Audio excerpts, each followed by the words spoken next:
Assalamualaikum warahmatullahi wabarakatuh. Di sini kami kelompok 2 akan menjelaskan tentang penerapan aspek keselamatan dengan pemberhentian sementara bagi pegawai Air France guna mengurangi penyebaran COVID-19. Untuk pemateri pertama, atas nama Irza Mahmuda dengan NIT 1819469. Untuk pemateri kedua, itu saya sendiri atas nama Zelina Della dengan NIT 1819460. Untuk pemateri ketiga atas nama Elza Novia Ardanti dengan NIT 1819456. Dan pemateri terakhir atas nama Himawan Indra Budi dengan NIT 1819451. Air France adalah maskapai nasional terbesar di Prancis. Sejak awal pendiriannya pada tahun 1933, maskapai ini telah berkembang sebagai maskapai terbesar di dunia yang didukung oleh pengembangan ekonomi Prancis yang menghubungkan daerah jajahan di Afrika, Karibia, dan Kepulauan Polinesia di Pasifik. Air France melayani 168 tujuan di 93 negara di 6 benua di dunia.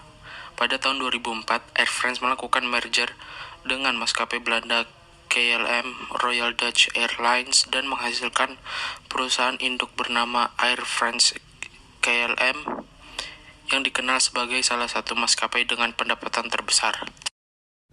Pengurangan tenaga kerja Air France akibat COVID-19.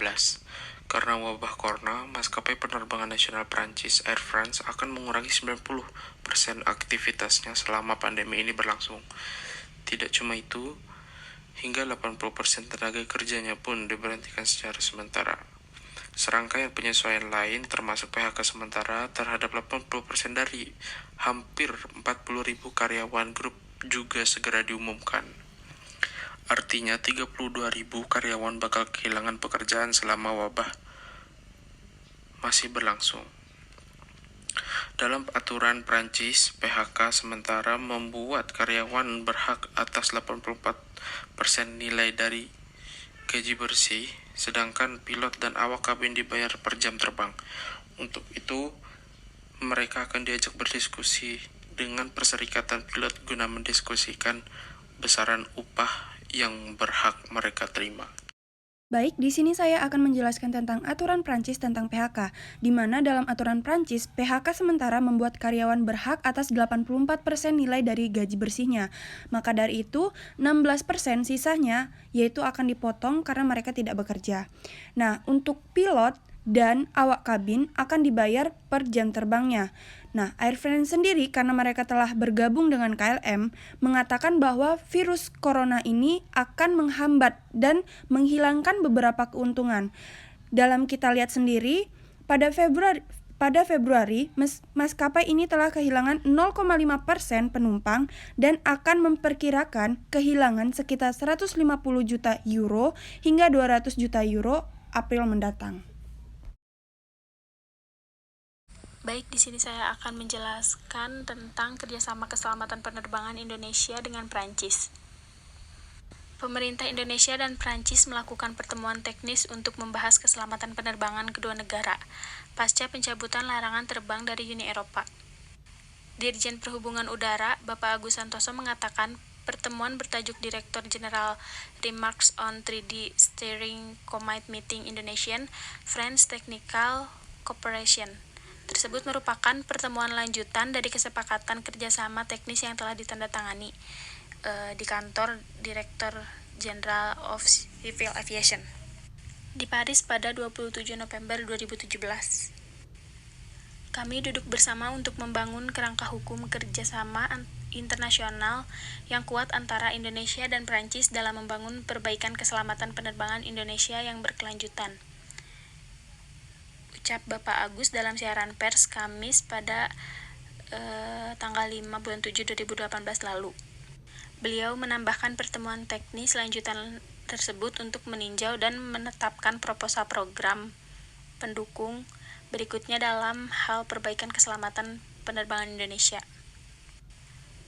Pihaknya selalu berkomitmen untuk membangun dan meningkatkan keselamatan berkelanjutan dengan domain utama yaitu pengawasan, kepatuhan, dan berbasis risiko dengan peningkatan kompetensi melalui pelatihan atau UJT, sehingga tidak terkena larangan terbang Uni Eropa lagi.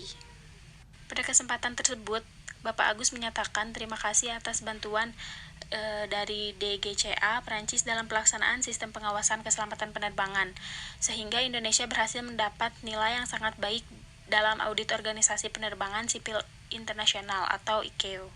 Lalu untuk Prancis selanjutnya yaitu juga berperan dalam mempersiapkan Komite Keselamatan Udara untuk mengusulkan penghapusan semua maskapai penerbangan Indonesia dari daftar keselamatan udara atau larangan penerbangan Uni Eropa.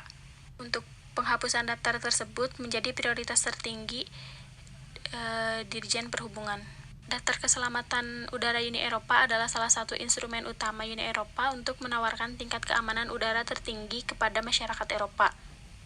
Daftar ini pun tidak hanya membantu menjaga tingkat keselamatan yang tinggi di Uni Eropa, tetapi juga membantu negara-negara yang terkena dampak untuk meningkatkan tingkat keselamatan mereka agar dikeluarkan dari daftar tersebut.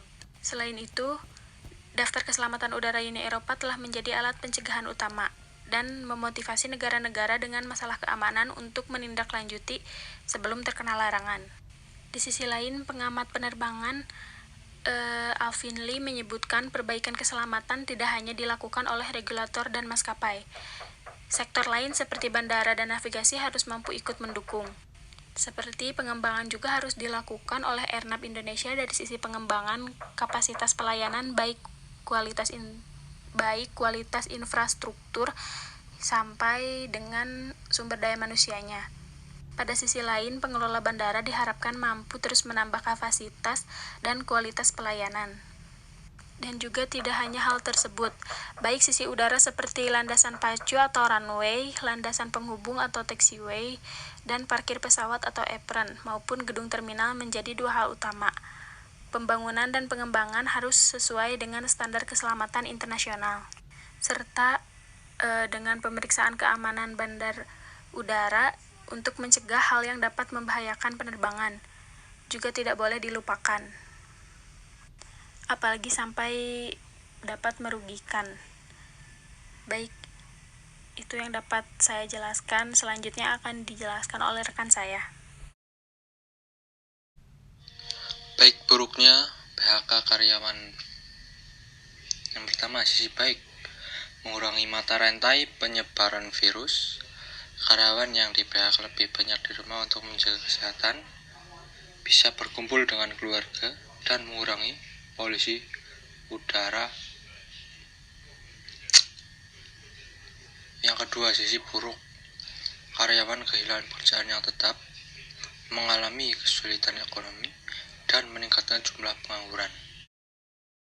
Dampak virus COVID-19 yang lain antaranya ratusan pekerja di Bandara Soekarno-Hatta terkena PHK, ada kurang lebih 445 buruh kontrak yang di PHK oleh PT Aeroflot HCS Bandara Soekarno-Hatta akibat penyebaran virus COVID-19. Yang kedua, maskapai penerbangan PHK pilot dan karyawan kondisi ekonomi global yang semakin tidak pasti di tengah wabah pandemi COVID-19 ini membuat sejumlah maskapai penerbangan menyerah. Beberapa maskapai penerbangan nasional bahkan sudah merumahkan pilot dan karyawan karena pendapatan semakin menurun. Baik, itu saja yang bisa kami sampaikan. Lebih dan kurangnya kami mohon maaf. Apabila ada kesalahan kami mohon maaf. Dan kepada Allah kami mohon ampun. Terima kasih atas perhatiannya. Wassalamualaikum warahmatullahi wabarakatuh.